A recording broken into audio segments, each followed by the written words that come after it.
Quill Tree Books and Harbor Audio present Wrath and Mercy by Jessica Rubinkowski. Performed by Carlotta Brentan. For the Angry Girls of the World. 1. Once, there was a girl who was gifted the powers of a god. Filled with a righteous fury, she tore down the Czar's army and ripped apart the curse that had held her village in an icy grasp for a decade. She did it for love. She did it for power. But mostly, she did it for revenge. In the old tales, the ones grandmothers tell in hushed whispers around dying fires, villains are creeping, evil things full of malice and deceit. It is a familiar story, one that children have heard all across the frozen country of Strana for hundreds of years. Once, humans warred among themselves, knowing nothing of industry or peace. Seeing the destruction being wrought on the land they so loved, the brother gods, one bright and one pale, fell to the earth. They did so willingly and with no expectation. They wished only to help.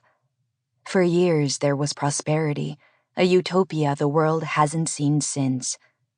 But gods and mortals were never meant to live side by side. As the brother gods remade humanity, so too were they changed. Before their fall, the brothers knew nothing of jealousy, hate, or fear. These were mortal emotions meant for humans alone. Slowly, these sentiments sowed seeds of discord between the brothers, choking their benevolence until they were consumed only by their envy of one another. The bright god wished to wield his brother's power over frost, snow, and stone, while the pale god wanted the light and life that came with his brother's might. In the end, their jealousy devoured them. The war they waged lasted a decade, destroying mountains, lakes, and woods, decimating the very world they sought to protect.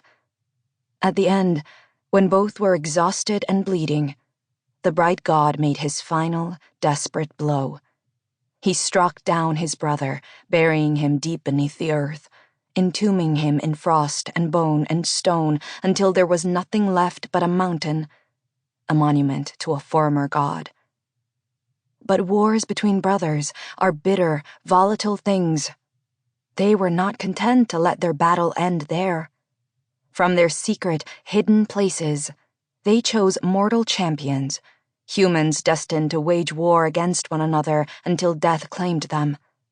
The battles would play out as the original had, with the bright champion casting down the pale, a repeating cycle that never seems to end. Until now. I will be different. The sky reels as the last claws of sunlight disappear behind Knnot Mountain at my back, as if my hatred of the bright god alone forced twilight upon the world.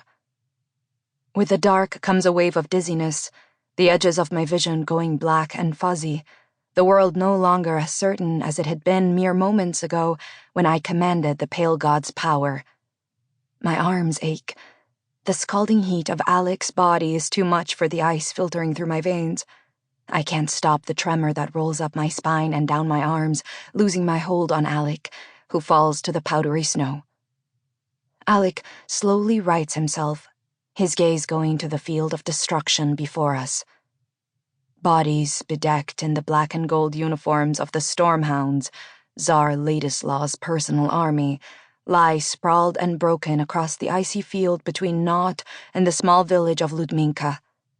Kashi's monsters still lope among them, ripping into limp bodies to eat their fill.